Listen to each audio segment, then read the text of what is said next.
One day, the Fat Controller arranged with Thomas the Tank Engine to take his wife and grandchildren to the seaside. The sun shone and everywhere looked splendid. But Lady Hatt was feeling hot and tired. She took her troubles out on Annie and Clarabel. "Those coaches are old and uncomfortable. Why don't you use them as beach huts instead?" Thomas was most upset. "You won't let them turn Annie and Clarabel into beach huts, will you?" "Of course not, Thomas," replied his driver. "But I must admit they could be smartened up." The next day, the Fat Controller used Percy to take his family to Harold's airfield.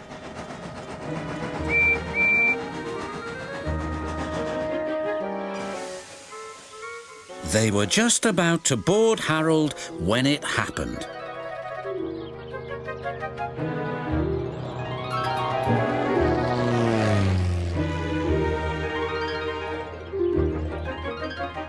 "What? Where's that?" gasped the Fat Controller. "That's Tiger Moth," grumbled Harold. "It's rude and flies much too low." "So I can see. Please take us up, Harold, before there's another disturbance." A few days later, Harold arrived at their holiday home with bad news.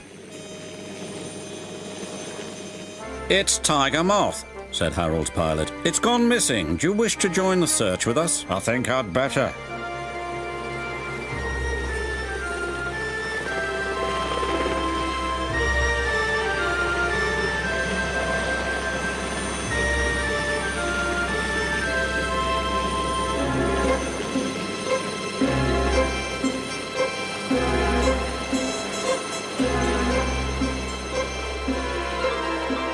"There's Tiger Moth," called the Fat Controller. Then he spoke to the pilot. "You were showing off and flying dangerously. I will speak to your controller and request that you are grounded." "Yes, sir," replied the pilot. "Now, if you'll excuse me, I shall return to my holiday." "Jolly good idea, sir."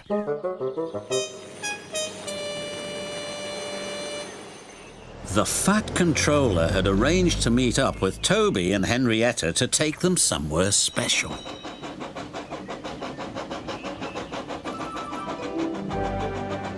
They arrived at a small river inlet.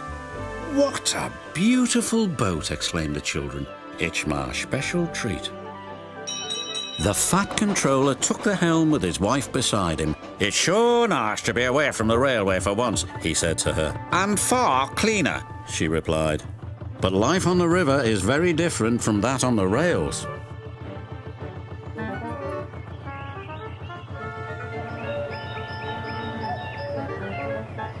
The family were enjoying themselves so much that they forgot to watch where they were going. "Botheration," said the Fat Controller. "We're stuck." And they were. Other boats tried to pull them off the mudbank, but it was no use. Percy saw the commotion and stopped.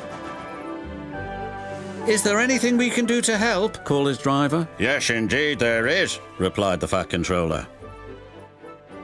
"This is the life, isn't it, dear?"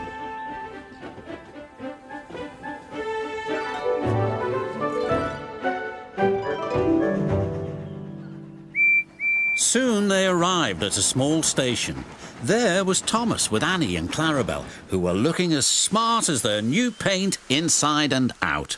"My!" exclaimed Lady Hatt. "What splendid coaches! So much more suitable than those old beach huts on wheels." No one said a word. But that evening, Annie and Clarabel spoke to Thomas. "It's very nice to get compliments, but no matter what we look like, we'll always be useful, won't we, Thomas?" "Of course," their friend replied.